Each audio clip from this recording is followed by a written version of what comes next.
Somos agradecidos ao Senhor por mais esse tempo de comunhão aqui em Goiânia. Confiamos que o Senhor nos conduzirá, tanto na comunhão como no ministério da palavra nesses dias juntos. Vamos ler um texto, 2 aos Coríntios, capítulo 2, versos 14 a 16.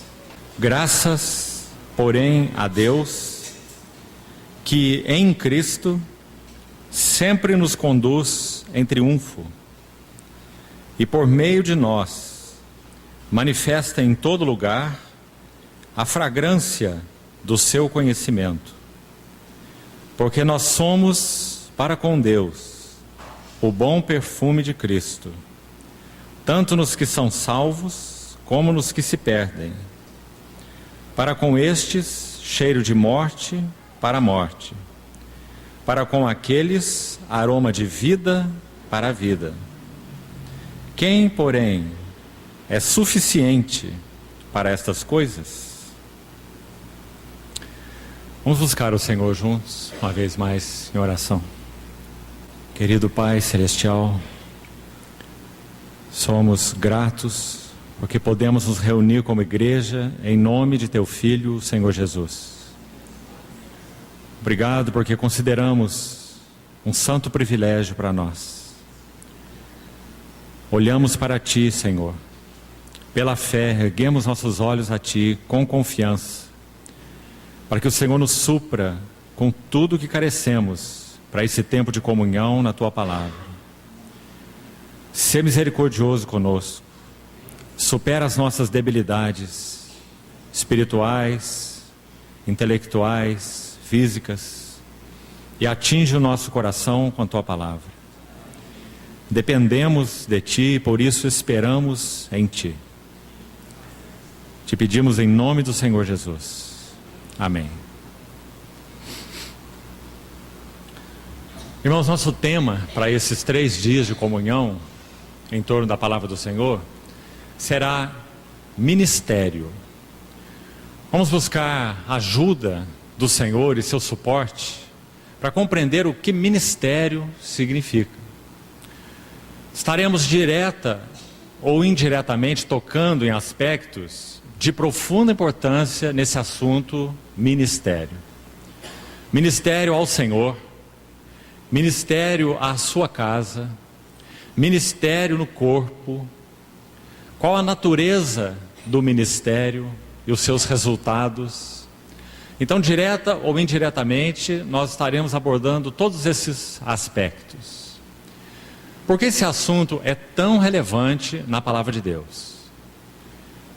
Me lembro bem que quando estivemos numa outra ocasião juntos, aqui mesmo, em Goiânia, nós dissemos aos irmãos que há algumas linhas mestras, centrais, que percorrem toda a revelação bíblica, de Gênesis a Apocalipse. Desde que o livro se abre até quando o livro se fecha. Uma delas é a revelação a respeito do ministério, ou sacerdócio. Essa linha do sacerdócio, ela percorre a Bíblia de Gênesis a Apocalipse. Logo no livro de Gênesis, nós já vemos aquele sacerdote, tipo de Cristo, chamado Melquisedeque, que nos dá lições importantes sobre o que significa esse sacerdócio do ponto de vista de Deus. Tanto que na Epístola aos Hebreus, no capítulo 7, ele é explicado de maneira tão importante, naquele livro que tem como um dos focos particulares, sacerdócio, a Epístola aos Hebreus. Assim como comentamos naquela outra ocasião com os irmãos, que é também a linha da filiação, é uma dessas linhas mestras que percorre as Escrituras, de Gênesis a Apocalipse. A Bíblia começa falando algo a respeito de filiação. Adão foi chamado filho de Deus, e a Bíblia termina colocando a nossa filiação no seu clímax. Eu lhe serei pai e ele me será filho. Apocalipse capítulo 21.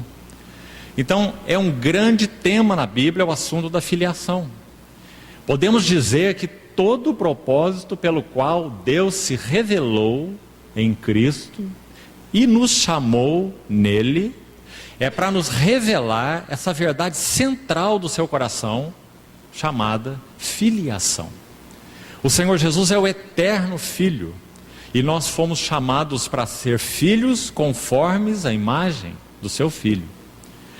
Então, tomando essa linha específica a respeito de sacerdócio, como na outra ocasião já foi compartilhado, nós poderíamos dizer que esses 3 dias juntos, na comunhão, estudando a palavra do Senhor, nós poderemos ter, com o suporte do Senhor e pela sua misericórdia, janelas abertas dentro desse tema serviço ou ministério, que tem a ver então com essa linha maior, sacerdócio.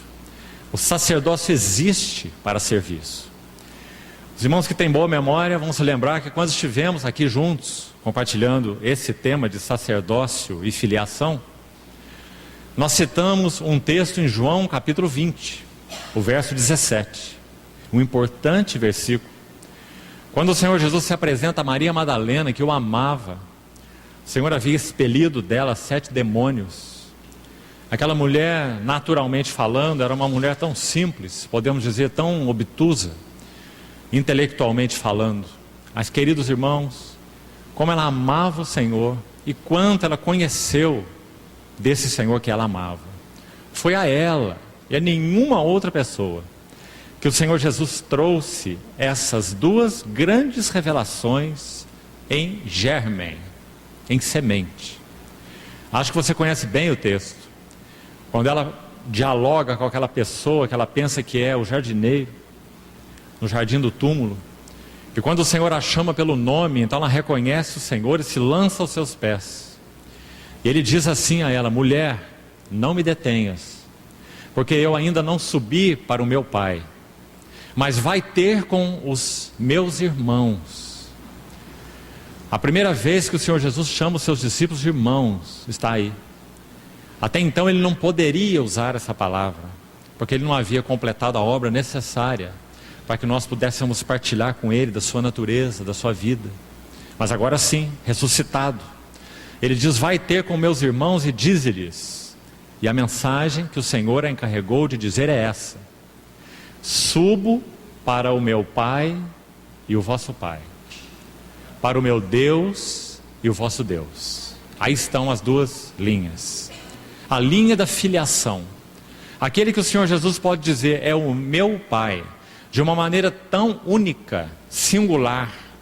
O Senhor refere-se a Deus como o seu Pai, e Ele é seu Pai exclusivo. Seu Pai não tem nenhum outro filho, a não ser o Senhor Jesus, até então. Ele é o unigênito de Deus.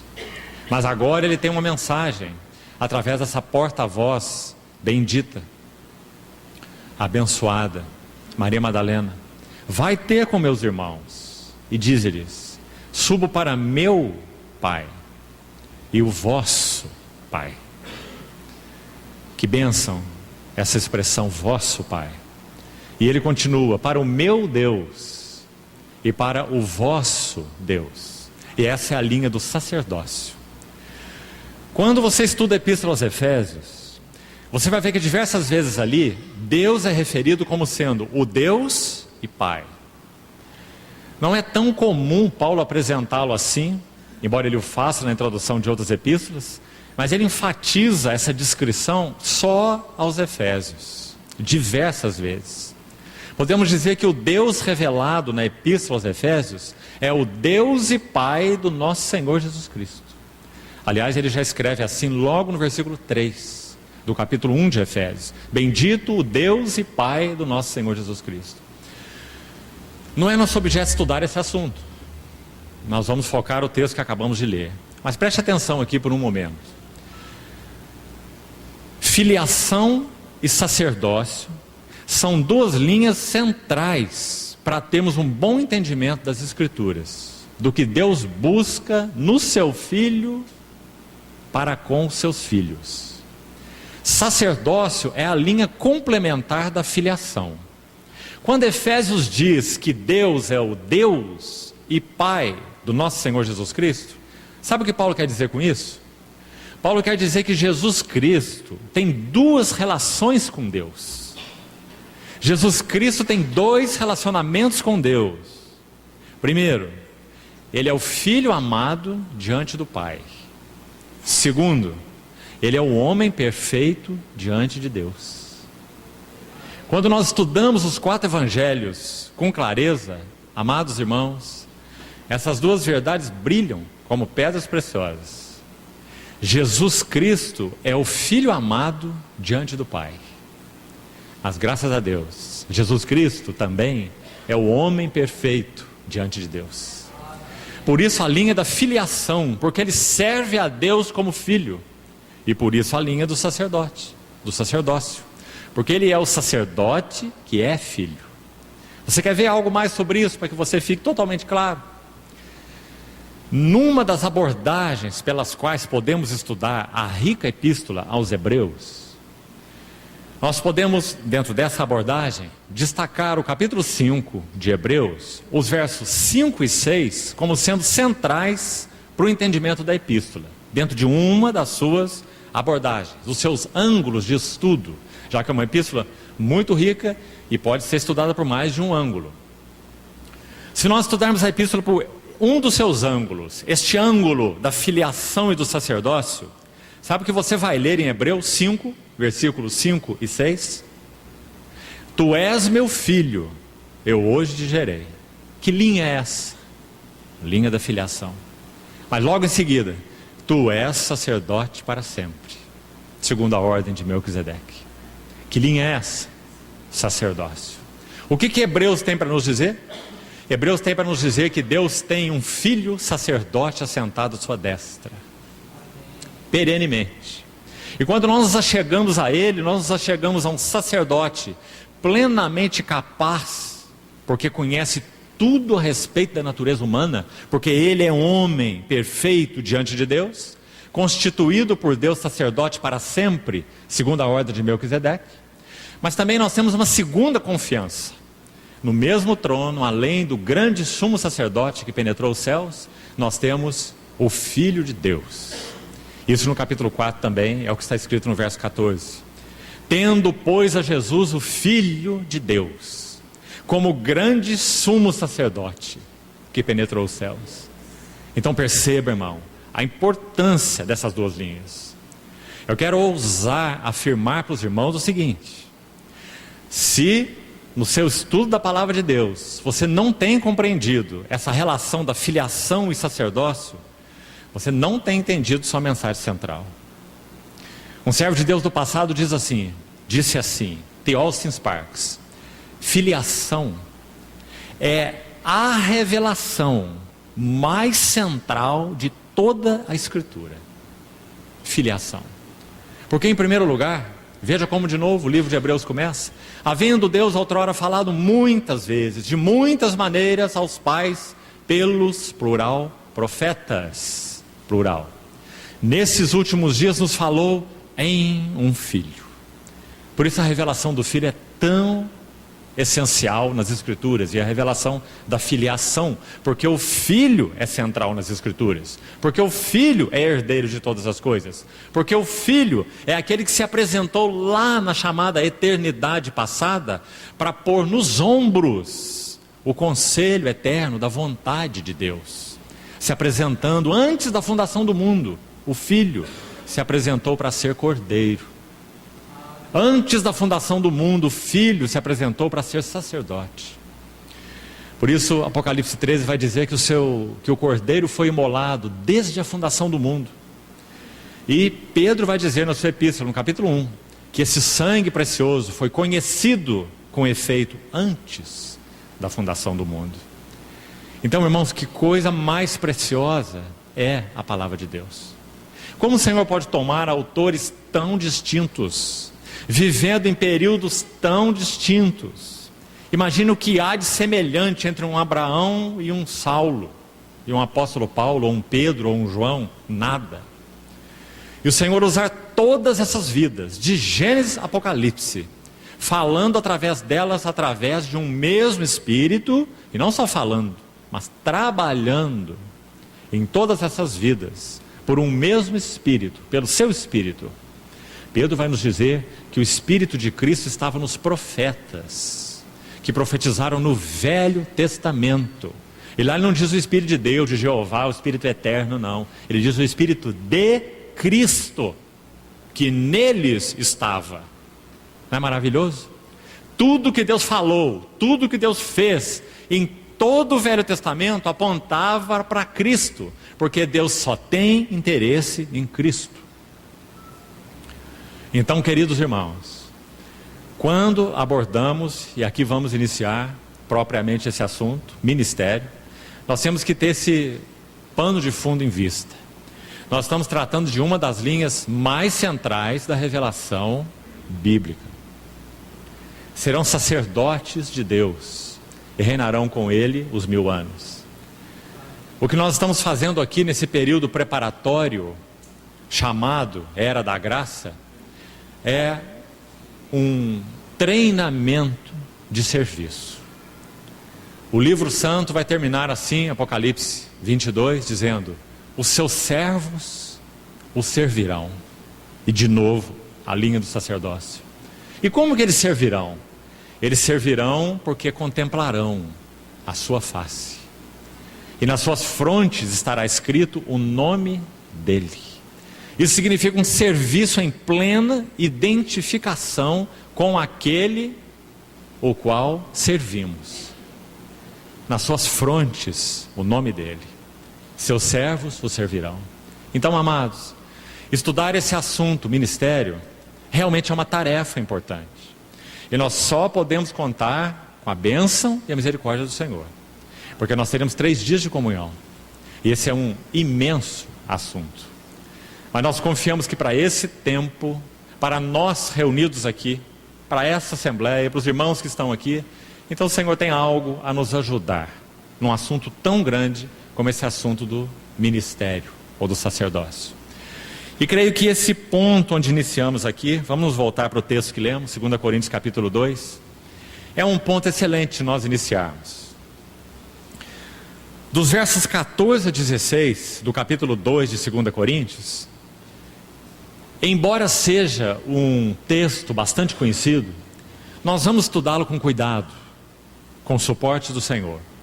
Porque nós temos aqui, irmãos, e veremos, uma abordagem, uma explicação preciosa do que ministério é e quais são seus efeitos. Então, colocado em outras palavras, nós vamos dizer que esses 3 versículos vão nos ajudar da seguinte forma: qual é a natureza do ministério? O que ministério é? Qual a sua natureza? E quais são os resultados ou os efeitos de um genuíno ministério? Agora, por favor, irmão, nós iremos estudar ministério no seu aspecto mais amplo. É claro que nós poderemos e faremos eventualmente aplicações a respeito de ministérios específicos. Um ministério de intercessão, um ministério de evangelismo, um ministério da palavra, um ministério de ensino e diversos outros ministérios. Mas nós estamos falando ministério aqui, usando a palavra ministério aqui, no seu sentido mais amplo. Todos nós somos ministros de Deus. Se nós não somos ministros de Deus, nós nem pertencemos a Deus. Porque todos que pertencem a Deus são ministros de Deus. Deus habilitou a todos nós para sermos ministros em uma nova aliança. Não da letra, mas do Espírito. E como e quando Ele fez isso? Ele fez isso quando derramou o seu Espírito Santo. Então teve garantido que cada um de nós, filhos, poderíamos servir a Ele, então, como seus ministros. Porque Ele nos daria habilidade pelo seu Espírito Santo. Uma habilidade que realmente não é nossa. Pelo Espírito Santo Ele iria trabalhar nossas vidas se permitirmos. Se permitirmos. O Senhor encontraria lugar, então, no seu plano eterno, para trabalhar nossas vidas de tal forma que então nós seríamos ministros em uma nova aliança. Aprenderíamos a servir no Espírito. Aprenderíamos a nos relacionar no Espírito. Aprenderíamos a falar no Espírito. Aprenderíamos até mesmo a ouvir o Espírito como fonte de todo esse serviço, a unção que recebestes e permanece em vós. E não tendes necessidade que alguém vos ensine nada a respeito de nada. No corpo de Cristo é assim. Nós não temos capacidade humana, natural em nós de ensinar nada para ninguém. Nós somos completamente carentes do ensino e do ministério do Espírito Santo, para que então nós podemos ser instrumentos de ajuda uns para os outros. Então, veremos esse assunto ministério no seu sentido maior, mais amplo. Desde o início, irmão, versículo 14, olhe para sua Bíblia novamente. Embora, como falamos, seja um texto conhecido, talvez só uma figura a respeito de ministério nós tenhamos visto até então nesse versículo 14. Pense sobre você mesmo. O versículo começa dizendo assim: graças, porém, a Deus que em Cristo sempre nos conduz em triunfo. Vamos parar um pouco aqui. Talvez a única figura que nós tenhamos visto nesse versículo a respeito de ministério tenha sido essa, por causa do uso que Paulo faz da palavra triunfo, que é uma palavra importante. Ela só aparece no Novo Testamento duas vezes apenas.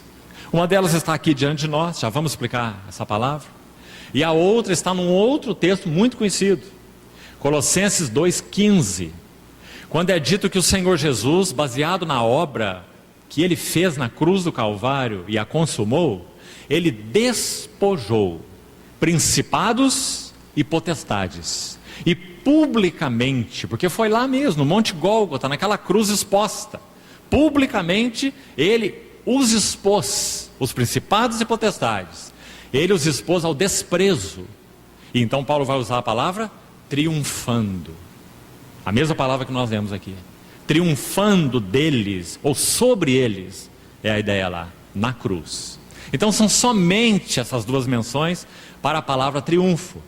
E os irmãos vejam que são dois textos muito conhecidos. Nós cantamos, falamos, oramos esses textos, muito conhecidos. Mas talvez tenha nos escapado a segunda figura, que aparece no versículo 14 desse texto, por causa do peso da primeira.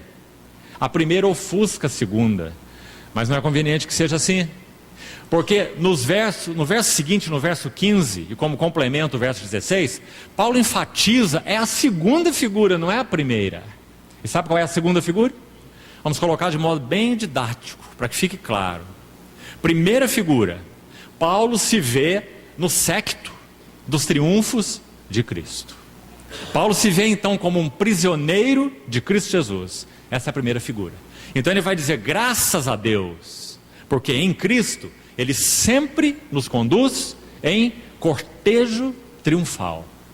Ele está dizendo, ele é o grande vencedor, e eu tenho a honra de estar no séquito dos seus prisioneiros. Já vamos voltar nessa figura agora mesmo, e explorar um pouco mais dela. Mas vamos ver a segunda figura, que é a segunda metade do versículo 14. Então vamos ler com atenção. Olha esse E.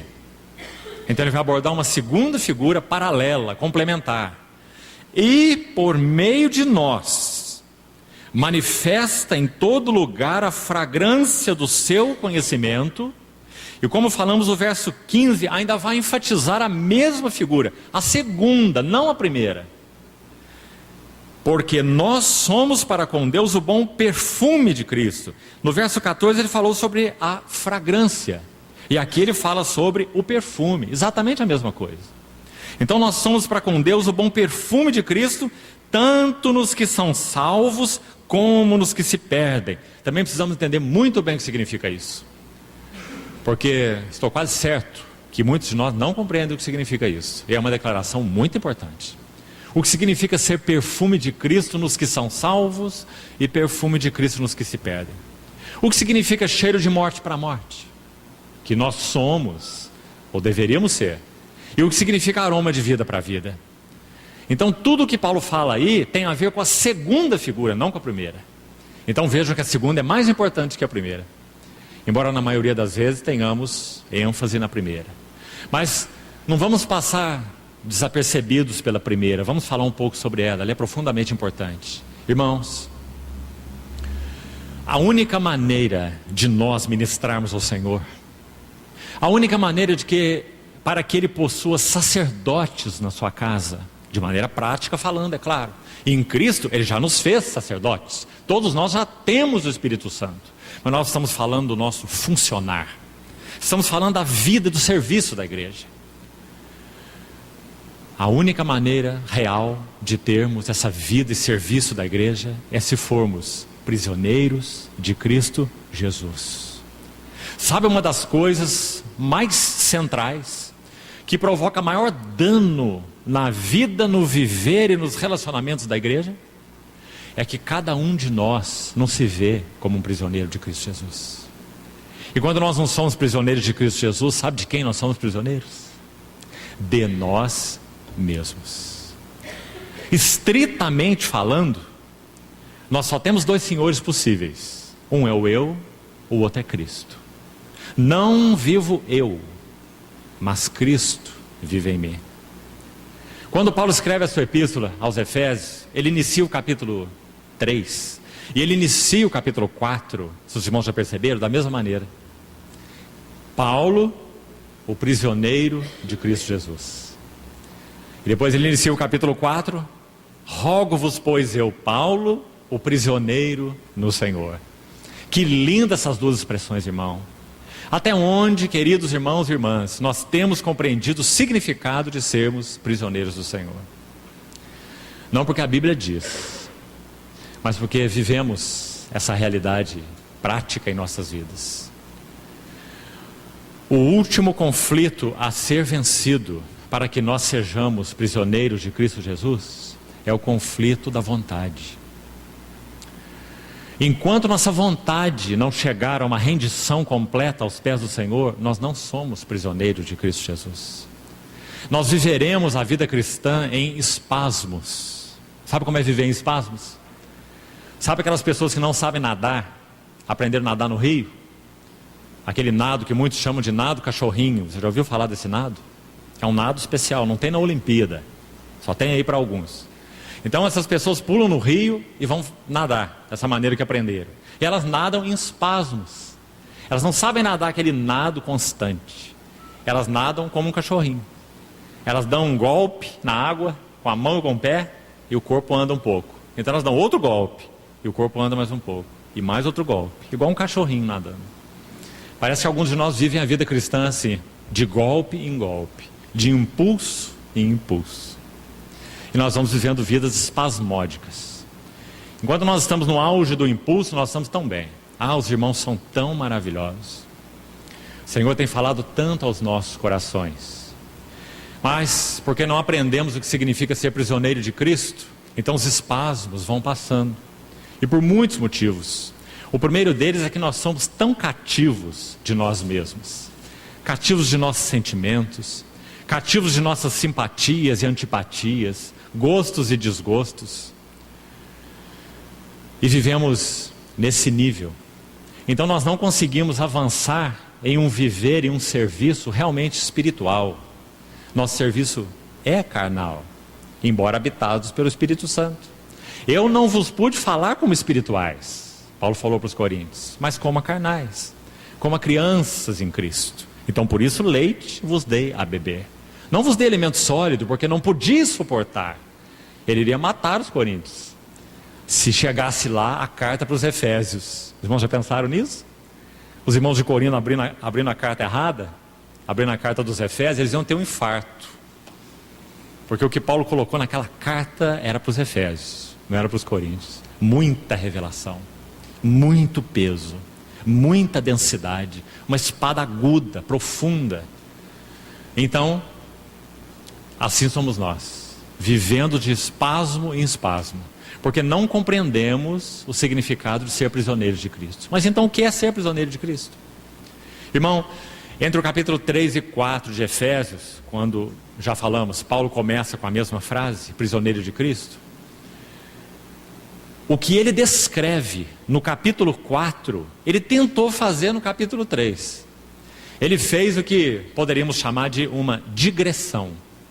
Ele terminou o capítulo 2, o 1 e o 2 de Efésios, são os capítulos que abrem a revelação do mistério de Deus. Tudo está ali. no capítulo 1 e 2, no que concerne a revelação. E no capítulo 4, 5 e 6, o que concerne a prática. Então, quando ele termina esse capítulo 2, depois de ter falado tudo o que ele falou, ele inicia o capítulo 3 assim: eu, Paulo, o prisioneiro de Cristo, põe uma vírgula e pega um atalho. Se é que já tendes ouvido da dispensação de Deus a mim confiada, porque segundo uma revelação me foi dado conhecer o mistério, que há pouco escrevi resumidamente. Você viu? Ele tomou um atalho. E graças a Deus por esse atalho. É um atalho que o Espírito conduziu.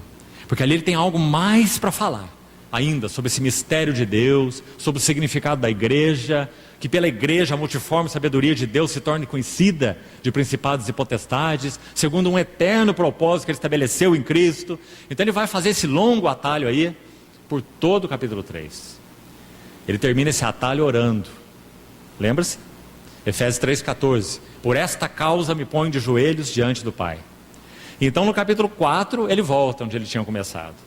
Ele volta a dizer: rogo-vos, pois. Você vê ele usar o pois?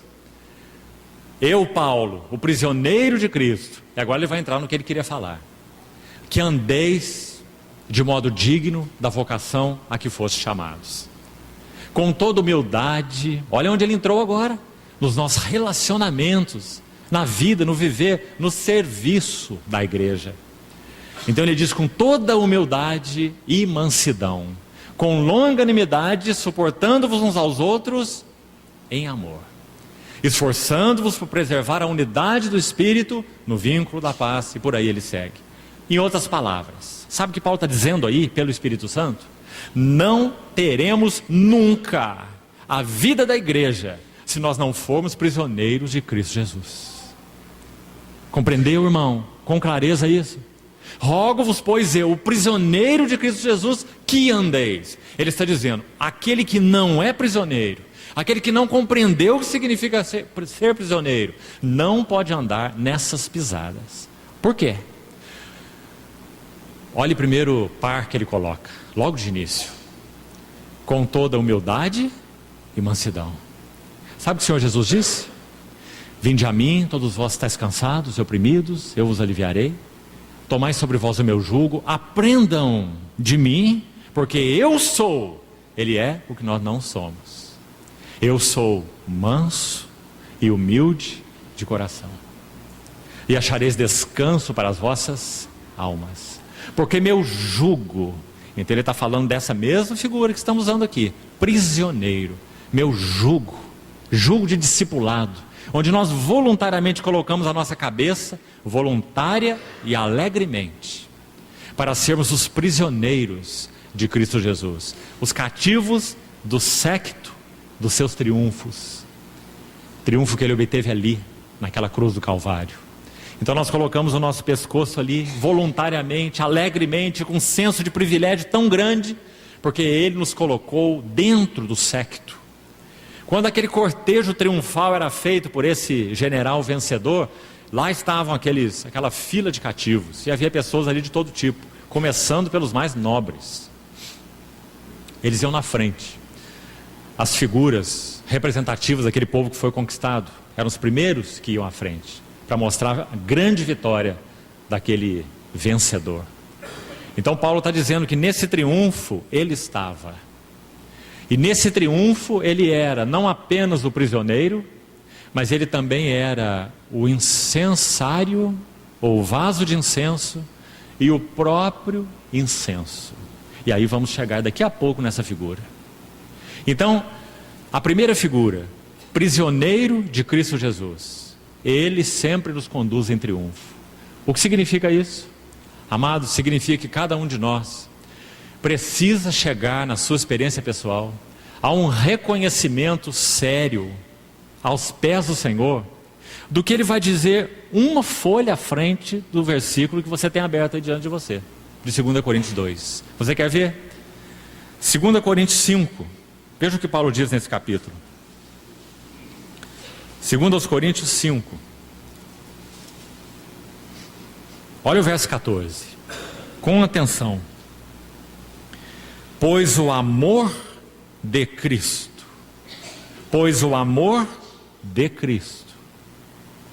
nos constrange, Creio que você sabe que a palavra aqui para constrange é põe cadeias. Põe cadeias. Paulo, que já tinha dito no capítulo 2, que era um cativo dos séquitos, dos triunfos de Cristo, ele sempre me conduz em triunfo. Agora ele está dizendo por que ele é o prisioneiro e está nesse séquito triunfal, com esse grande vencedor à frente, puxando ali os seus cativos.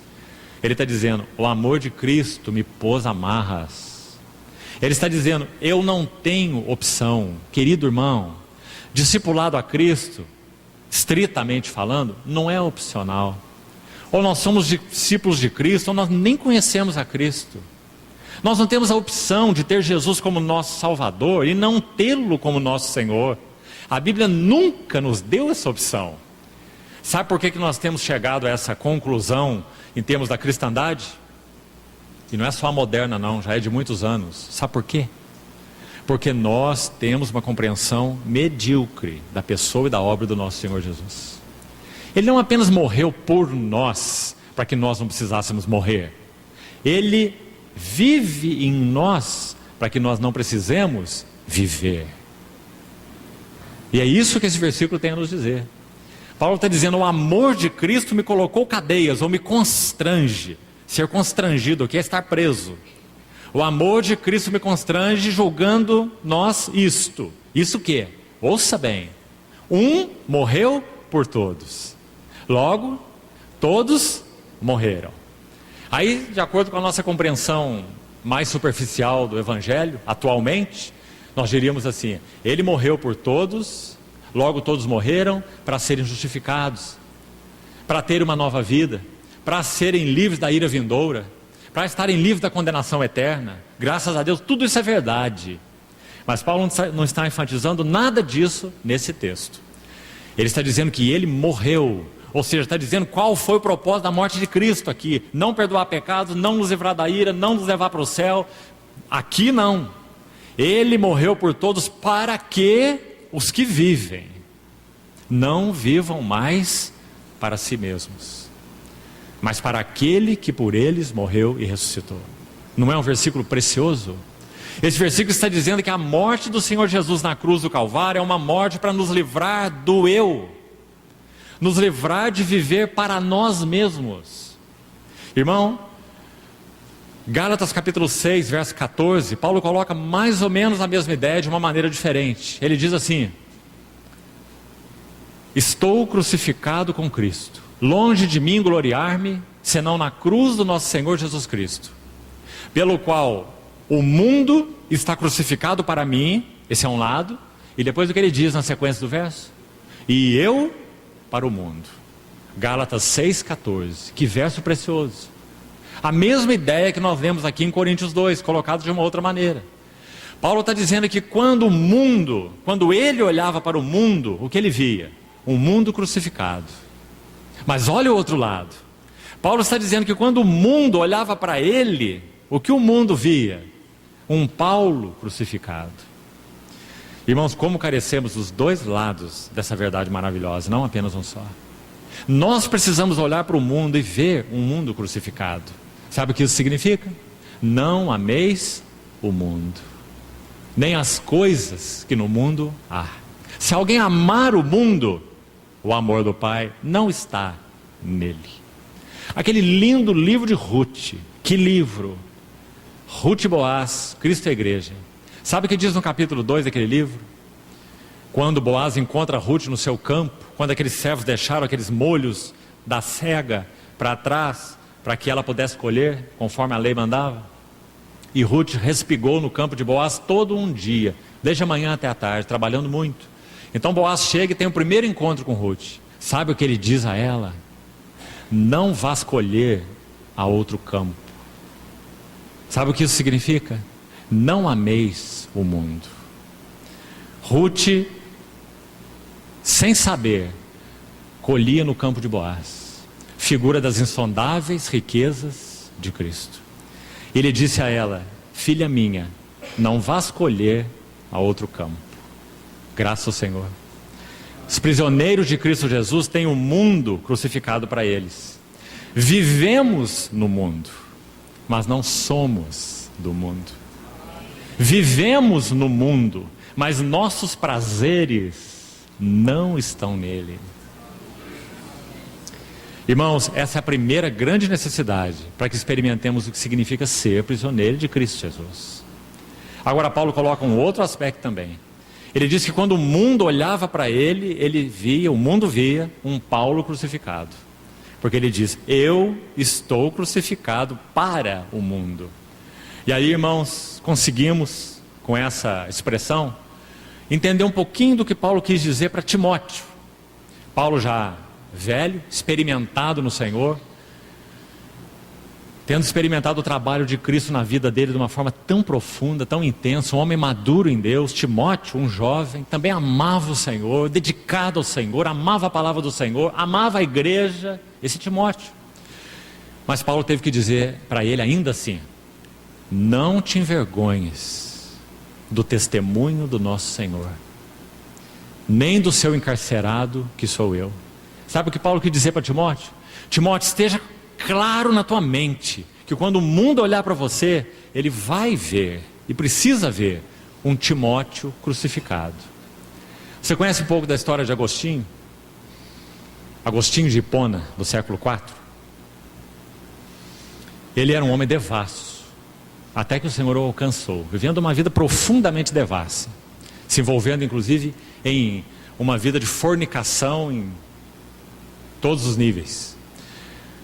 Quando ele creu, alguém o conheceu na rua, já convertido, e chamou pelo seu nome, ele não atendia. Certamente ele conheceu aquela voz, e ele continuou andando no seu caminho. Aquela pessoa continuava chamando pelo seu nome, ele não atendeu. Aquela pessoa foi atrás dele e tocou nele, como que dizendo, você não está reconhecendo quem está falando com você? Então ele disse assim, o Agostinho que você conheceu está morto. Estou crucificado com Cristo. Logo já não sou eu quem vive, mas Cristo vive em mim. Irmãos, essa é uma marca maravilhosa, profunda dos prisioneiros de Cristo Jesus. E que bênção, amados irmãos, isso significar para nós, não perda, mas ganho. As palavras de Paulo em Filipenses 3, é que ele considera tudo como perda, por causa da sublimidade do conhecimento de Cristo Jesus, meu Senhor. Por amor do qual, veja essa expressão, o amor de Cristo nos constrange, por amor do qual eu perdi todas as coisas. Então houve perda. Mas como Paulo olhava para essa perda? Eu a considero como um refúgio, que significa um lixo inútil, para ganhar mais de Cristo e ser achado nele e para o conhecer.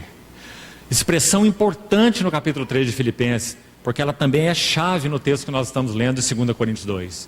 Quando Paulo vai dizer que essa fragrância que exala de nós é a fragrância do conhecimento de Cristo. Então em Filipenses ele fala, para o conhecer, e o poder da sua ressurreição e a comunhão dos seus sofrimentos. Então, irmãos, vamos passar aqui já para essa segunda marca, a segunda figura, mas vamos manter bem vívida em nós a primeira figura. O que significa ser prisioneiro de Cristo Jesus? Você sabe que isso é retratado na palavra de Deus de maneiras muito maravilhosas. Uma das mais lindas é Êxodo capítulo 21, quando aquele escravo serve o seu senhor por 6 anos, ele foi comprado, ele pertence ao seu senhor, ele não tem salário, ele é um escravo, mas segundo a lei, para que houvesse uma igualdade maior entre o povo, o Senhor estabeleceu aquela lei do 7º ano, quando o servo deveria receber a carta de alforria, de libertação, mas desde que ele quisesse. Se ele não quisesse, ele tinha uma opção. Bendito seja o Senhor, ele tinha essa opção. E isso fala do nosso cativeiro por amor, em realidade espiritual, ao nosso Senhor Jesus Cristo. Ele deveria então, esse servo, chegar diante do seu Senhor, você se lembra? E ele precisava dar um testemunho diante de juízes naquela cidade. E o testemunho que ele iria dar era muito específico. A primeira coisa que ele teria que dizer para todos testemunharem é: eu amo meu Senhor. Eu amo meu Senhor. Então ele acrescentava: e a minha esposa, e os meus filhos. Olha essa ordem, que maravilha, irmão. O Senhor é quem coloca eixo, significado, harmonia em toda a nossa vida relacional. Sem Ele, tudo é vaidade. Eu amo meu Senhor e minha esposa e meus filhos. Então ele dizia, eu não quero conflito da vontade, como falávamos no início. A última fortaleza a ser vencida é a vontade. Se nós não rendermos nossa vontade, nós nunca seremos discípulos consistentes de Cristo. Eu não quero sair livre, ele diria. E aqui terminou seu testemunho, era só isso. Então ele era levado na porta da casa do seu Senhor e sua orelha era furada. Davi vai explorar essa figura linda no Salmo 40. Veja, Êxodo 21, Salmo 40, Hebreus 10. Sabe o que acontece nesses três textos? Êxodo 21, o servo da orelha furada, o escravo. Salmo 40, Davi, que era um rei, não um escravo, e que não tinha aqui naturalmente falando nenhuma orelha furada, mas que conheceu a realidade espiritual dela, da qual aquela figura, Êxodo 21, é apenas uma figura. Então Davi vai escrever o Salmo 40 e vai dizer assim, sacrifícios e ofertas não quiseste, do contrário eu te daria. Ele era rei, ele poderia oferecer milhares e milhares de animais ao mesmo tempo. Sacrifícios e ofertas não quisestes. Então ele complementa, minhas orelhas furaste. Ou, conforme diz algumas versões, abriste os meus ouvidos. A expressão literal é, minhas orelhas furaste. Qual era a prova na vida de Davi que ele tinha orelha furada? Continue lendo, Salmo 40, de 6 a 8. Aqui estou, no rolo do livro está escrito a meu respeito, para fazer, ó Deus, a tua vontade. Tua vontade. Na vida de Davi, o conflito da vontade foi bem resolvido. À medida que o Senhor trabalhou e trabalhou na vida de Davi, Davi aprendeu e rendeu sua vontade ao Senhor. Quando seu filho amado Absalão usurpou o trono, Davi não fez nada corretamente, porque o trono não era um assunto dele. Ele não pleiteou o trono. Ele estava lá tranquilo com as suas ovelhas, até que veio alguém com chifre de azeite e derramou na sua cabeça. Não é? Então o Senhor começou a executar o seu plano na vida de Davi. Então ele sabia que esse pastor de ovelhas não tinha que pleitear trono algum. Ele estava ao contrário, com muita piedade do seu filho Absalão, porque ele sabia a besteira que Absalão tinha feito. Absalão havia tocado no trono, e trono é uma questão de governo. Absalão tocou no governo de Deus. Absalão tocou na autoridade de Deus. E Davi sabia que Absalão estava com problemas. Se você conhece a história bem, é isso que você vai ver. Quando a história começa a ser revertida, Absalão vai para o trono, começa a reinar, mas a história vai ser revertida, porque no coração de Deus está Davi e não Absalão. Então quando o Senhor começa a estender o seu dedo para que Davi retorne ao trono, Davi pede algo para os seus serviçais: preservem a vida de Absalão. Mas você sabe que Absalão não foi preservado, foi morto. E lá estava o seu pai chorando sobre ele. Absalão, Absalão, Absalão, meu filho, minhas orelhas furaste. A vontade é a última fortaleza a ser vencida. Antes de entrarmos na segunda figura, precisamos ainda hoje abordar um pouco dela. Já vamos a ela. Mas irmão, pense algo mais. Nosso Senhor Jesus, esse que teve sobretudo orelhas furadas na sua relação com o Pai, esse que foi o servo com S maiúsculo, o servo do Senhor, sabe qual foi a última fortaleza vencida na vida do Senhor Jesus? Ou você acha que não tinha nenhuma fortaleza na vida do Senhor Jesus? Sim. O Senhor Jesus era homem, e como homem ele tinha pensamento humano, e todos os seus pensamentos precisavam ser submissos aos pensamentos de Deus. O Senhor Jesus era homem e tinha sentimentos humanos. Todos os seus sentimentos precisavam ser submissos aos sentimentos de Deus, para que ele amasse o que Deus ama e se aborrecesse do que Deus aborrece. O Senhor Jesus tinha vontade humana, e toda a sua vontade precisava ser submissa à vontade de Deus o Pai. para que então ele pudesse cumprir a vontade de Deus o Pai. Então sim, o Senhor Jesus lutou com cada um desses elementos. É por isso que o livro de Hebreus diz que ele foi tentado em todas as coisas à nossa semelhança, mas sem pecado. E queria que você notasse aqui a expressão sem pecado. Jesus, quando foi ao Getsemane, ele é o homem sem pecado, mas ele tem vontade, e a vontade é uma fortaleza. Então agora o que o Senhor Jesus vai fazer? Ele vai orar 3 vezes, com a mesma frase: Pai, se possível for, passa de mim esse cálice. Qual é a vontade dele até aí, lendo o texto até aí? É que o cálice fosse passado. Talvez você perguntasse por quê? Você sabe por quê? Porque esse cálice é a cruz, e a cruz implica em separação, e o Filho amado, eterno de Deus não sabe o que é separação. Ele não conhece separação. Ele é o Filho eterno, unigênito, que está no seio do Pai. Como ele poderia desejar separação? Ele é luz, na qual não há treva nenhuma. Antes dele agonizar no Getsemane, ele ora em João 17. Sabe o que ele ora? Pai, glorifica-me com a glória que eu tive junto de ti, antes que houvesse mundo. Então, esse é o conflito do Getsemane. Ele sabe que a vontade do Pai é conduzir muitos filhos à glória. Para que o Pai tenha outros filhos, não apenas o seu unigênito, então o seu filho unigênito tem um preço a pagar, que ele quis pagar. Ninguém tira minha vida, eu a dou espontaneamente. Foi o que ele disse lá em João capítulo 10. Mas agora nós estamos em João capítulo 18, no Getsemane. E agora está na hora de que realmente ele cumpra isso para o que ele veio. Se o grão de trigo caindo na terra não morrer, fica só. Mas se morrer, produz muito fruto. Mas para que ele cumpra aquilo para o que ele veio, ele tem que vencer um conflito. O conflito da vontade. Então, por um lado, qual era a vontade dele? Permanecer com a sua face, vendo a face do Pai. Essa é a vontade dele. Como nós também já dissemos em outra ocasião, o Senhor Jesus pôde suportar tudo, irmãos.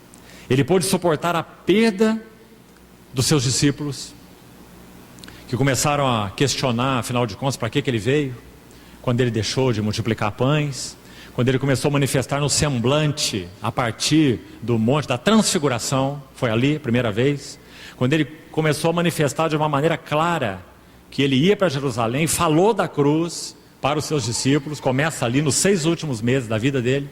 Então os seus começaram a abandoná-lo, porque eles não queriam cruz, eles queriam pão. E quando ele parou de multiplicar pão, já não era um mestre interessante mais. Então, nosso Senhor Jesus, no Getsemane, ele teve que enfrentar o conflito da sua vontade. Ele poderia perder os seus discípulos, ter no meio dos discípulos um traidor, um mentiroso, um enganador. Mas algo ele não podia perder de vista, porque era sua fonte de sustento, sua fonte de prazer, a face do Pai. Face do Pai é a fonte de prazer do Senhor Jesus. Agora o Senhor Jesus tem aqui um outro aspecto que governa a sua vida humana, é a vontade do Pai. Preste atenção nisso mais uma vez. A face do Pai e a vontade do Pai sempre caminharam juntas na vida de Jesus. Quando que ele deixou de ver a face do Pai? Nunca. Quando que ele deixou de fazer a vontade do Pai? Nunca. Mas as duas andavam juntas, estavam em harmonia. Isso trazia para ele toda a harmonia e beleza de sua vida humana. Mas agora, irmãos, ele está no Getsemane. E o que ele compreende no Getsemane, e por isso ele sua gotas como de sangue, por isso ele não diz apenas que a sua alma está angustiada, preste atenção, ele diz que a sua alma está profundamente angustiada, suando gotas como de sangue, irmãos. Isso fala de algo fisiologicamente horrível, terrível, à beira de uma síncope. Por quê? Porque agora ele vê que aquilo que governou sua vida 33 anos e meio, ver a face do Pai sempre, fazer a vontade do Pai sempre, agora ele percebe que essas duas coisas entram em rota de colisão. Compreendeu isso? Para continuar fazendo a vontade do Pai, a minha comida consiste em fazer a vontade do Pai, daquele que me enviou. para que ele faça, enfim, cumpra totalmente a vontade do Pai, tem um preço para ser pago. E é um preço para ele insuportável. Como dissemos, ele podia perder tudo, menos isso. Perder de vista a face do Pai. Mas ele sabe que na cruz ele irá perdê-la. Então no Getsemane ele agoniza, porque ele irá perdê-la. Mas então ele enfrenta o conflito da vontade. Sua vontade é santa, mas é sua vontade. Ele tem que submetê-la à vontade do Pai. Então que maravilhosa oração. Só assim podemos entender algo dessa oração. Quando ele diz: Pai, se possível for, passa de mim esse cálice. Mas ele não para aí. Ele diz: mas não seja como eu quero, mas sim como tu queres. Um outro evangelista registra: não seja feita a minha vontade, mas sim a tua vontade. Conflito da vontade foi vencido no Getsemane. Então o Senhor Jesus pôde servir fielmente a Deus o Pai até o fim. Então poucas horas mais ele vai à cruz. E o que vai acontecer na cruz? Aquilo pelo que ele agonizou no Getsemane. Na cruz ele terá que dizer, na hora sexta, ao meio-dia: Deus meu, por que me abandonaste? Irmãos, só há duas maneiras de dizermos porquê na Bíblia. Uma certa e uma errada. Nós podemos dizer porquê para Deus. Nós podemos dizer porquê para Deus de uma maneira certa e de uma errada. E só há duas maneiras. Nós podemos dizer porquê para Deus, perguntar porquê para Deus com os punhos cerrados, ou perguntar porquê para Deus com as mãos abertas. O Senhor Jesus na cruz perguntou porquê ao Pai com as mãos abertas. Ele não estava em conflito com o Pai. Ele não estava indagando o Pai. Ele estava lamentando profundamente que a sua comunhão foi finalmente quebrada. Os profetas dizem que o Senhor Jesus nunca gritou e levantou sua voz nas praças. E quando ele viveu sua vida humana, ele cumpriu essa profecia. Mas sabe o que os evangelistas falam sobre a cruz? Que quando ele estava na cruz e essa hora chegou, ele gritou em alta voz. Não nas praças, mas sim na cruz: Deus meu, por que me desamparaste? Sabe o que os evangelistas têm mais para nos dizer? 2 vezes só nos evangelhos aparece a palavra reclinou. Enquanto ele viveu sua vida humana e ministrou o Senhor como servo do Senhor, cativo do Senhor, o prisioneiro do Pai, o servo de orelhas furadas, ele não tinha onde reclinar sua cabeça, porque ele rendeu sua vontade. Então ele disse: as ovelhas, as raposas têm os seus covis, as aves do céu têm os seus ninhos, mas o Filho do Homem não tem onde reclinar a cabeça. Por quê? Porque o meu Pai trabalha até agora, e eu trabalho também. Mas a segunda vez em que aparece essa palavra, irmão, que lindo, é na cruz, onde é dito que o Senhor Jesus reclinou a cabeça e rendeu o espírito. Ele não reclinou a sua cabeça em seu viver humano, mas reclinou a cabeça na cruz do Calvário. Por quê? Porque na cruz do Calvário, então, ele pôde descansar. Por que ele descansou? Por causa do Salmo 16. Tu não deixarás a minha alma na morte, e nem permitirás que o teu santo veja corrupção. Tu me farás ver os caminhos da vida, e na tua destra há delícias perpetuamente. Então o Senhor Jesus reclinou sua cabeça na cruz e descansou. Por quê? Por causa do Getsemane. O conflito foi travado no Getsemane, querido irmão, e ali ele foi resolvido. Quando o Senhor Jesus subiu à cruz, o assunto já estava resolvido. Ele podia ouvir aquelas blasfêmias no pé da cruz, com agudo sofrimento: se és o Filho de Deus, desce daí, nós creremos em você. Salvou os outros e a si mesmo não pode salvar. Por que ele pôde ouvir tudo isso? Naquela situação tão fragilizada? Porque o conflito do Getsemane já foi resolvido. Não seja minha vontade, mas sim a tua. Então, amados, vamos encerrar por aqui. A primeira figura, então, de 2 Coríntios 2,14. Graças a Deus, que em Cristo sempre nos conduz em triunfo.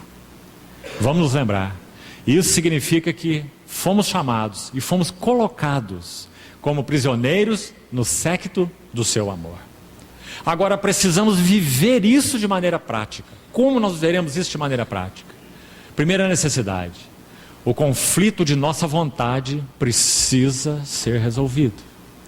Não conseguiremos viver como prisioneiros de Cristo andando de acordo com nossas vontades. Andando de acordo, Efésios 2, com a vontade da carne e dos pensamentos. Você vê que vontade também é mencionado por Paulo ali. Em Efésios 2, também em Efésios 4. Conflito da vontade. Nunca poderemos viver a vida da igreja se não formos prisioneiros de Cristo Jesus. Não poderemos viver com humildade. Irmãos, humildade é algo que passa muito longe de nós. Nós costumamos dizer assim: nós somos humildes, todos nós cristãos somos humildes, até que alguém pise no nosso calo certo. Quando o calo certo é atingido, então a humildade se vai. Nós somos mansos até que se atinja o ponto nevrálgico. Quando o Senhor trabalhou a vida de Jacó, não foi assim? Quebrando, até no vale de Jaboque, quando ele quebra de uma vez e toca a coxa de Jacó. E Jacó então ficou com aquela marca pelo resto da vida. Sabe o que significa o vale de Jaboque? Conflito da vontade. O nervo do quadril. Sabe como que Jacó termina a vida dele? Abençoando Faraó. Sabe por quê? Porque aos olhos de Deus, Jacó, ou Israel, era o maior homem sobre a face da terra, naquele tempo, e não Faraó. Aos olhos dos homens era Faraó, aos olhos de Deus era Jacó. Hebreus diz assim: é sem sombra de dúvida que o inferior é abençoado pelo superior. Então Jacó abençoa Faraó, por causa do trabalho transformador de Deus. Então isso significa ser prisioneiro de Cristo Jesus, porque nós colocamos nosso pescoço no jugo de Cristo. Então ele é manso e humilde de coração, e isso vai sendo formado em nós. Meus filhinhos, por quem sofro de novo as dores de parto, até que Cristo seja formado em vós. Sem isso a vida da igreja é impossível. Então Paulo coloca essa primeira figura nesse versículo 14, os prisioneiros de Cristo. Agora vamos pelo menos entrar hoje, ainda alguns minutos mais, na segunda figura. Voltando para o capítulo 2, parte final do verso 14. E por meio de nós, manifesta em todo lugar a fragrância do seu conhecimento. Então agora, relembrando, qual é a segunda figura? Na primeira figura, Paulo é o prisioneiro de Cristo. Na segunda figura, Paulo é o vaso de incenso, por um lado aqui, é uma figura dupla, e por outro lado, ele é o próprio incenso. Os versículos são muito claros. Então vamos voltar para a figura do séquito, do desfile triunfal, do cortejo triunfal, para podermos entender o que está acontecendo aqui. Irmãos, a figura que Paulo tem para usar é que naquele desfile, esse general vitorioso ia à frente, isso já falamos. Os cativos vinham amarrados atrás, também já falamos. Os mais nobres à frente, isso também já falamos. O resto do povo atrás. Mas agora tem algo mais aqui. Durante esse cortejo, incenso era queimado. Algumas pessoas eram encarregadas de carregar vasos de incenso, como se aqueles cativos fossem uma oferta aos deuses. Então eles queimavam aquele incenso ao lado dessa procissão. Só que havia algo mais. Esse incenso significava duas coisas. Então nós vamos nos ajudar a entender os versos que estão à frente. Para alguns cativos, o cheiro desse incenso significava morte. Os mais nobres, as autoridades do povo conquistado, seriam imolados no dia da celebração da vitória, não no dia do cortejo triunfal. Havia um dia marcado para a vitória ser celebrada. O dia que a vitória fosse celebrada, os mais nobres iam ser imolados. Agora tinha uma outra coisa. Nesse mesmo dia em que a vitória seria celebrada, alguns dos cativos seriam libertados, como evidência da generosidade do conquistador. Então agora nós entendemos o que está escrito no verso 16. Paulo está dizendo que para alguns esse ministério é aroma de vida para vida. Aquele incenso cheirava vida para aqueles que seriam libertados no dia da celebração. Mas aquele incenso era cheiro de morte para os nobres. Eles sabiam que eles iam ser imolados. Então aquele incenso tinha cheiro de morte para a morte. Então Paulo está extrapolando essa figura até o versículo 16 e terminando com uma pergunta, dizendo: quem é suficiente para essas coisas? Então nós vamos iniciar hoje, concluímos amanhã, nosso tempo não vai ser suficiente. Nós vamos iniciar hoje um pouco dessa figura do incensário e do incenso. Paulo, por um lado, é o prisioneiro de Cristo. Paulo, por outro lado, é um vaso de incenso. Mas mais intimamente ainda, Paulo se vê como o próprio incenso. Ele não se vê apenas como um vaso que conduz o incenso. A diferença está aqui. Ele não vê como um vaso que conduz Cristo. Ele é mais que isso. Ele vê que o conhecimento de Cristo nele faz com que ele seja fragrância. E aqui nós temos uma mensagem muitíssimo importante. O trabalho do Senhor Jesus nos seus vasos não é como um trabalho de água passando por cano. O Senhor Jesus não flui através de nós, seus servos, seus ministros, no ministério dos santos, como água passando por um cano. Às vezes ouvimos essa expressão, não é? Nós não somos nada, nós não possuímos nada, nós somos apenas um instrumento. Então o Senhor Jesus flui de nós, sim, nós somos instrumentos, mas precisamos entender isso muito bem. Não somos instrumentos como um cano conduz água, e graças a Deus por isso, porque a água será água e o cano será cano para sempre. Mas o Senhor Jesus trabalha nossas vidas de tal maneira que Ele se incorpora em nós, e nós passamos a ser não apenas vasos ou instrumentos dEle, mas a própria revelação, conhecimento, fragrância, perfume dele é aspirado de nossas vidas. Isso acontece quando? Quando nossos pensamentos, vamos lembrar um por um, Filipenses 2,5, haja em vós o mesmo pensamento. Algumas versões trazem sentimento, a palavra exata ali é pensamento. Haja em vós a mesma mente, ou o mesmo pensamento que também houve em Cristo Jesus. Você viu aqui uma transformação? Aqui não é água passando pelo cano. Aqui significa que os pensamentos dele vão se tornando os meus e os teus pensamentos. Então haja em vós o mesmo pensamento. Graças ao Senhor, porque santificação é isso, irmão. E sentimentos? A mesma coisa. Na medida em que o Senhor Jesus vai trabalhando em nossas vidas e Ele tem permissão para isso, nós damos essa permissão a Ele, para que trabalhe nossas vidas pelo Seu Espírito, pela Sua Palavra, pela cruz, seus instrumentos, que os irmãos já têm ouvido tanto sobre isso.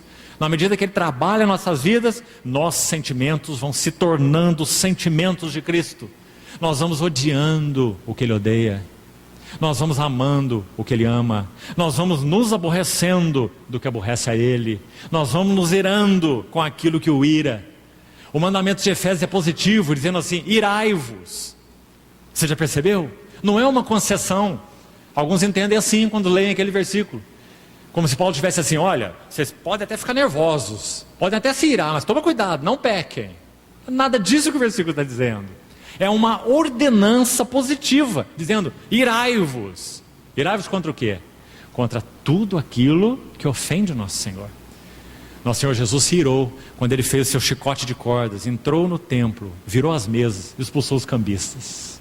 Essa é a ira de Deus. E isso não foi contra o seu amor.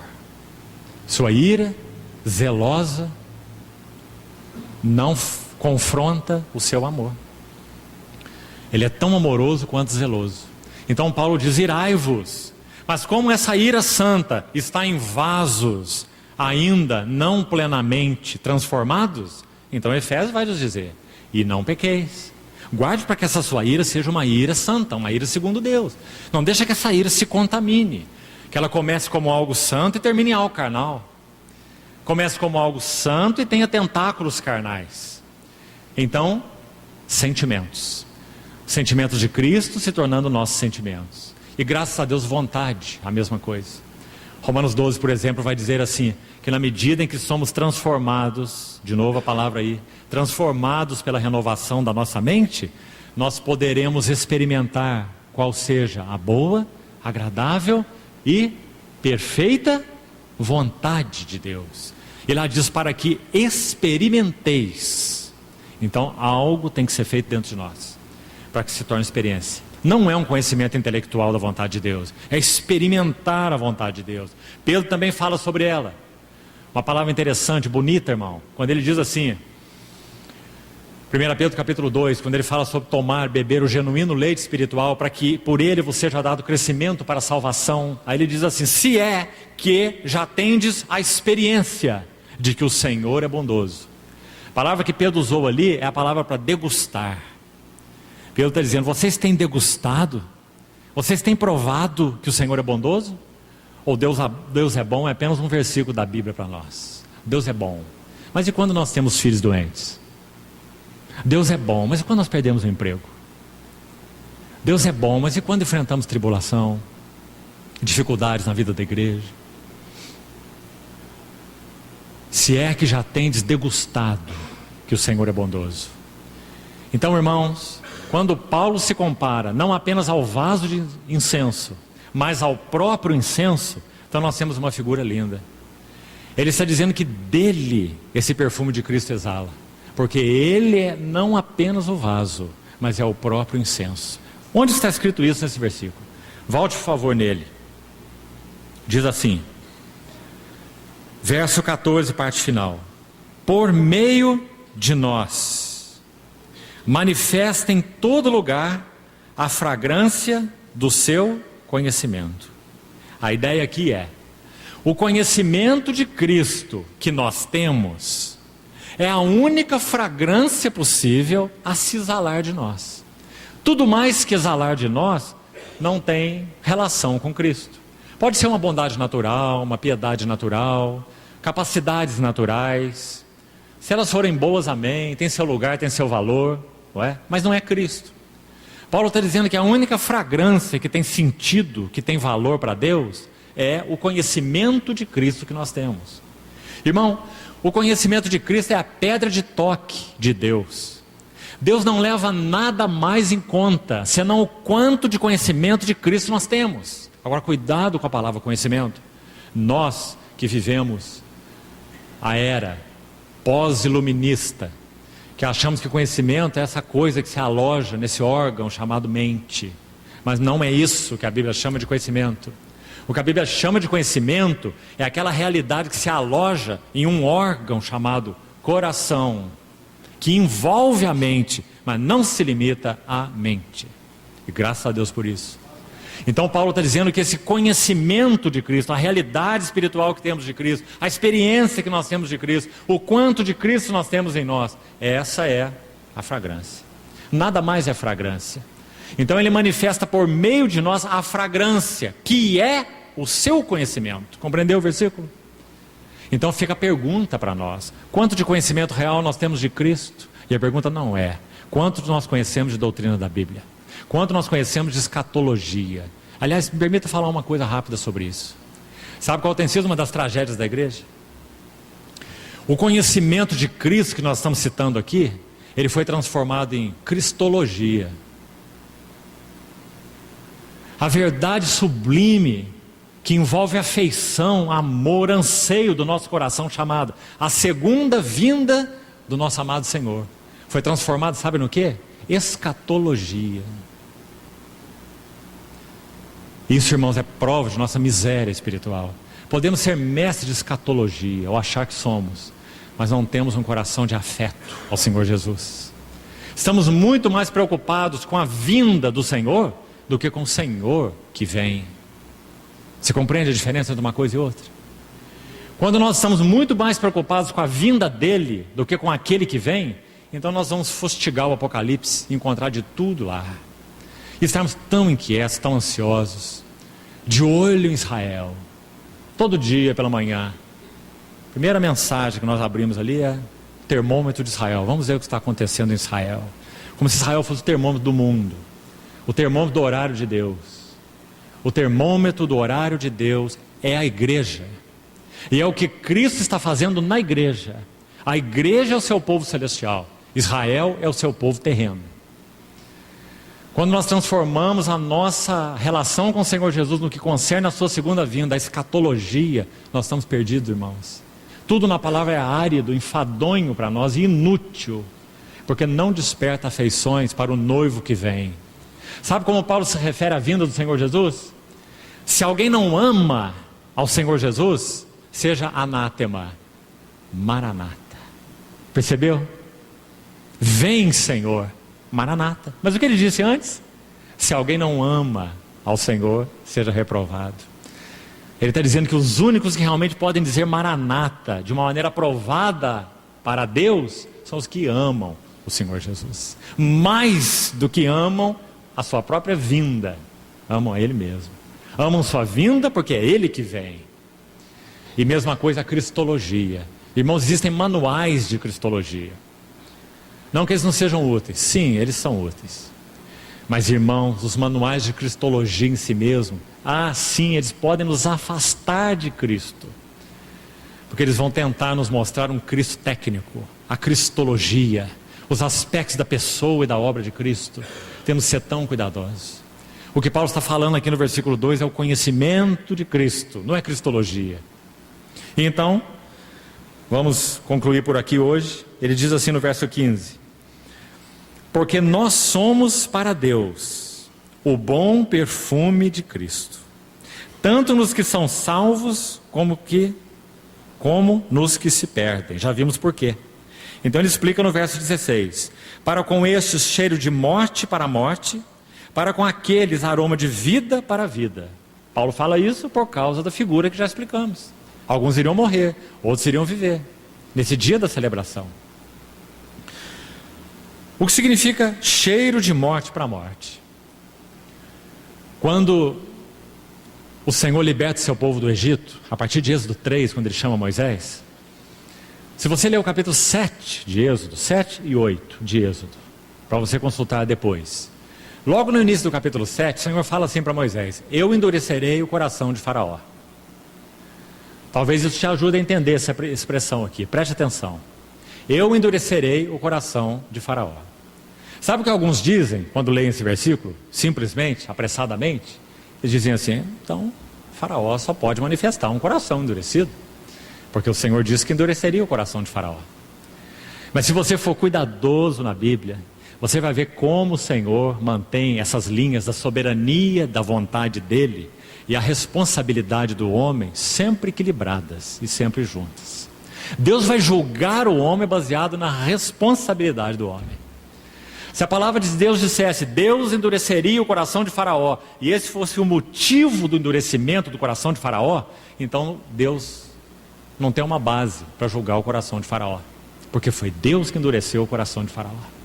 Mas quando você lê o livro de Êxodo, você vai ver que quem teve o coração endurecido foi o próprio Faraó.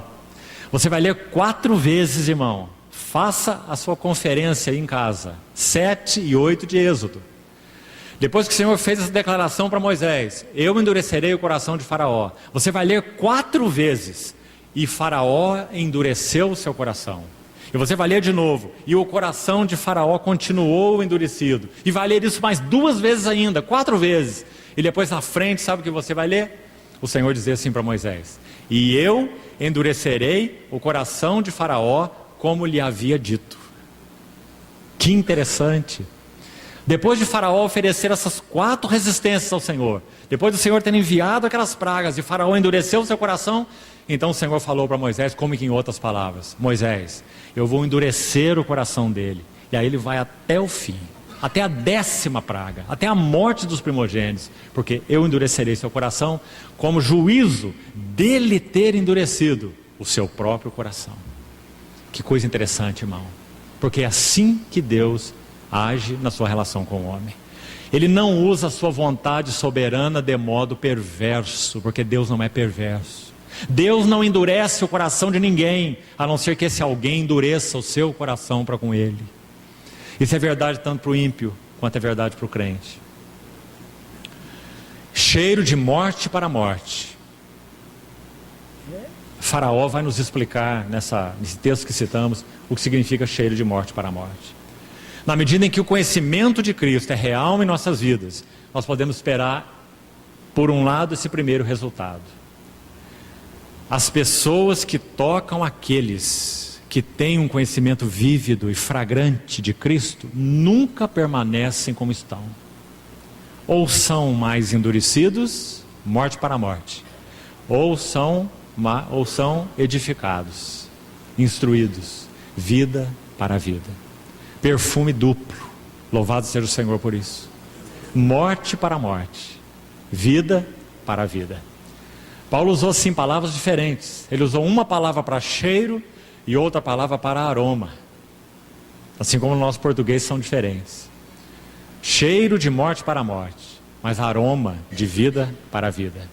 Então ele vai terminar com essa pergunta: quem é suficiente para essas coisas? A palavra aí, irmãos, tem a ideia de ser qualificado.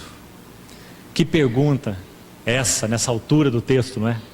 Quem é suficiente para essas coisas? Se entendemos bem os 3 versículos que acabamos de compartilhar, então nós podíamos colocar essa pergunta de outras maneiras. Nós podíamos colocar essa pergunta assim: quem de nós tem conhecimento de Cristo já suficiente para promover esses 2 resultados? Quem de nós tem conhecimento de Cristo para ser cheiro de morte para morte? Quem de nós tem conhecimento de Cristo para ser aroma de vida para vida? Quem tem conhecimento de Cristo para trazer juízo para outros? Revelação da mente de Deus em reprovação para alguns, e revelação da mente de Deus em edificação para outros. Reprovação, cheiro de morte para morte. Edificação, cheiro, aroma de vida para vida. Quem é suficiente? Interessante que, como a Bíblia não está dividida no seu texto original, nem em capítulos e nem em versículos, então tudo isso aí está em um contexto só.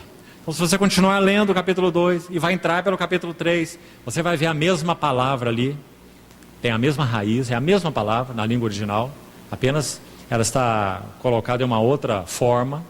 A palavra suficiência está ali no capítulo 3, verso 5. Não que nós por nós mesmos sejamos capazes de pensar alguma coisa como se partisse de nós. Essa fragrância parte de nós. Essa fragrância está essencialmente falando em nós. Ele diz não. Verso 5. A nossa suficiência vem de Deus. Que nos, verso 6 do capítulo 3, que nos habilitou. Aí você vai ver de novo a mesma palavra para suficientes. É a mesma palavra numa outra apresentação. Mesma raiz, a mesma palavra. Então quem, porém, é suficiente para essas coisas? Paulo pergunta no capítulo 2. Como ele responde? Logo à frente, no capítulo 3, verso 5. A nossa suficiência vem de Deus. O que mais? Ele nos fez suficientes. Como falamos, é a mesma palavra, que aí é traduzida para habilitou. Para sermos ministros. Olha o ministério aí. Para sermos ministros de uma nova aliança. Então, irmãos, concluímos aqui. Essa é a primeira figura que encontramos nesse texto a respeito de ministério. Figura dupla, linda. Por um lado, cativos do seu amor, prisioneiros de Cristo, rendendo nossos pensamentos, rendendo nossa vontade, nossas escolhas, rendendo os nossos sentimentos, rendendo os nossos caminhos, prisioneiros de Cristo. Por outro lado, nós somos o vaso, mas não só isso, nós somos o próprio incenso. Quando outros encontrarem genuíno conhecimento de Cristo em nós, eles poderão aspirar. Isso terá 2 resultados: reprovação ou edificação. Cheiro de morte para a morte, aroma de vida para a vida. Quem é suficiente? Quem é qualificado? Então, irmãos, continue o Senhor nos falando a respeito do significado de ministério. Todos somos ministros, mas o Espírito Santo quer encontrar em nós lugar mais amplo, para nos fazer cativos do seu amor e nos fazer um incensário com o incenso. Assim foi o nosso Senhor. Quanto mais o nosso Senhor Jesus vivia, mais o incenso era aspirado. Quanta fragrância! Como o Pai aspirava aquela fragrância. No Monte da Transfiguração foi o clímax. O Pai foi aspirando a fragrância dele até aquele monte. Aquele monte, aquela voz é apresentada de uma forma irresistível para o Filho, ou a respeito do Filho. Este é meu Filho. Quanta fragrância nós vemos aí. Ele é o meu eleito, e a ele ouvi. O Pai aspirando a sua fragrância. E agora, o que aconteceu conosco é que esse fragrante e precioso Senhor, Ele abriu um séquito e encheu de cativos. Somos nós, os cativos do seu amor. O que Ele quer fazer conosco? A mesma coisa que Ele foi para o Pai, primogênito de muitos irmãos. O que Ele quer fazer de nós? Fragrância. Fragrância. Para que outros aspirem de nós, após o mesmo Pai Celestial, poder também aspirar de nós. Hebreus no capítulo 1 vai falar da fragrância do Filho. Hebreus no capítulo 2 vai falar da fragrância dos filhos. Eis aqui estou e os filhos que Deus me deu. Coisa preciosa. Nosso Senhor Jesus é aquele que exala a fragrância para o Pai. Eis aqui estou eu. Mas agora também Ele olha para nós. E os filhos que Deus me deu. Porque fomos colocados no seu séquito e fomos tornados vasos de incenso. Para que o conhecimento de Cristo seja aspirado de nossas vidas. Amados irmãos, não há nenhum outro motivo pelo qual vivermos. Nenhum outro. Que o querido Pai Celestial aspire esse perfume de nossas vidas. Não apenas Cristo em nós, não, mas, mais que isso, Cristo formado em nós, para que o Pai possa aspirar essa fragrância de nossas vidas. Amém. Vamos orar. Senhor, te confiamos as palavras que compartilhamos nessa noite e te pedimos que o Senhor as explique ao nosso coração. Senhor, nos ajuda na nossa incapacidade. Traz-nos revelação da Tua palavra e experiência dela. Queremos sim, Senhor, sermos os prisioneiros Teus e queremos ser um vaso de incenso para Ti. Cumpre isso em nossas vidas, Senhor. Somos Teus ministros. Nos confiamos a Ti, Senhor, para que o Senhor aprofunde, aperfeiçoe e complete esse trabalho que o Senhor iniciou em nossas vidas, para louvor da glória da Tua graça, em nome do Senhor Jesus. Amém.